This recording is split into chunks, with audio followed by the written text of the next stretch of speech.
Hi, this is Rick Eymer, the sports editor at the Palo Alto Weekly. We're here today with Zoe Banks at Gunn High School. She's the girls water polo goalie, and last week in 2 wins against Homestead and Palo Alto, it was an 8-1 win over Homestead, and she recorded 16 saves, and there were about 22 shots taken at her. Some of them just missed. And another 10 or 11 against Palo Alto, which is always their league rival, and they're in second place right now. Just one loss in league, and so they're looking for revenge on that. And Zoe, let's just talk about the Homestead match. I mean, like we were maybe a little earlier talking about, you didn't really know what was going on, but I mean, how did that kind of play out?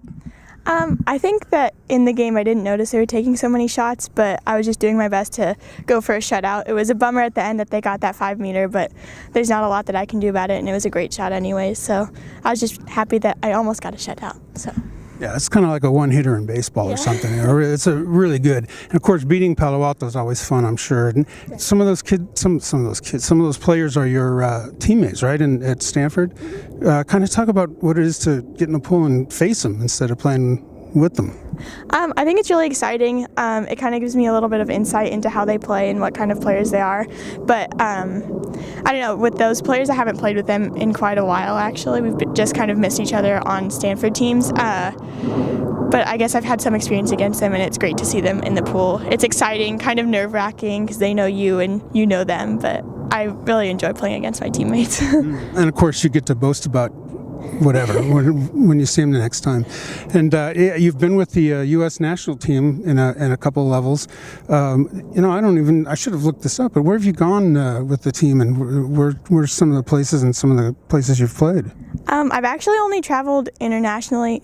Does Jamaica count as internationally? I've only gone to Jamaica, and I wasn't the starting goalie there, and so I didn't get to play a lot because I was playing behind Heidi Rittner, and she was a senior at the time.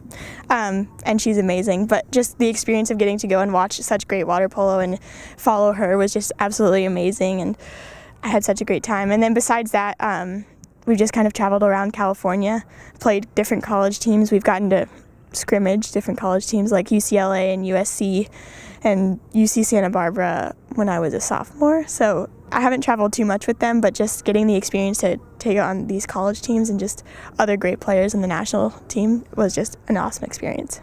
Right, and I guess that kind of leads to the next question for me is, I know maybe next year at this time you'll be playing for one of those teams, and of course we don't know, you haven't decided yet, and you have plenty of time to think about it, but what do it mean to you to play in college? And I mean, are you looking forward to that, I'm sure? Yeah, I'm definitely looking forward to it. I'm really excited to kind of take on college water polo. I think it's been something, especially being able to scrimmage against them, it's been something that I've been looking forward to experiencing for myself for so long that I'm just really excited to go and play D1 somewhere, wherever I end up, and I hope that I get good teammates and good coaches, and I'm sure I will, and I'm just really excited to be in college. Yeah. Have you taken any visits anywhere? Yeah, I visited a couple places, I visited the East Coast a couple weeks ago, and I'm going on another visit this weekend, so I'm excited. I'm really glad that I get to take all these visits and experience different places. Yeah, and I know there's got to be some Gunn alums somewhere out there that play water polo. I can't remember exactly offhand, but anyway, so you'll be one as a regular, because Gunn always produces some pretty good teams. And now, just looking ahead, like we said, you have a big game coming up maybe next week with Los Gatos, and you said it was senior night, so I mean, kind of talk about what that might be like. Los Gatos is in first place right now, you're in second place, and if you beat them, then you'd be tied. So I'm looking forward to it. I think regardless of the outcome, I'm glad that I get to spend experience senior night as a senior finally.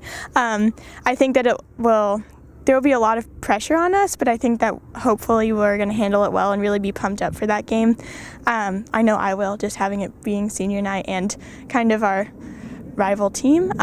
So I'm really excited to play them, and I think it'll be a great game.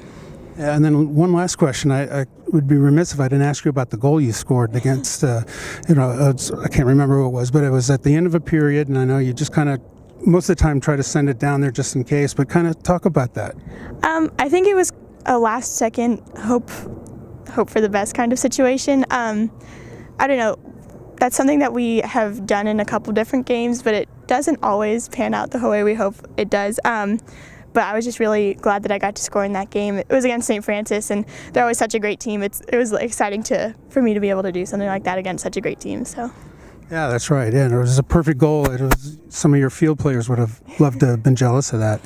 So we've been speaking with Zoe Banks. She's our Athlete of the Week from Gunn High School. Congratulations. Thank you. Thank you.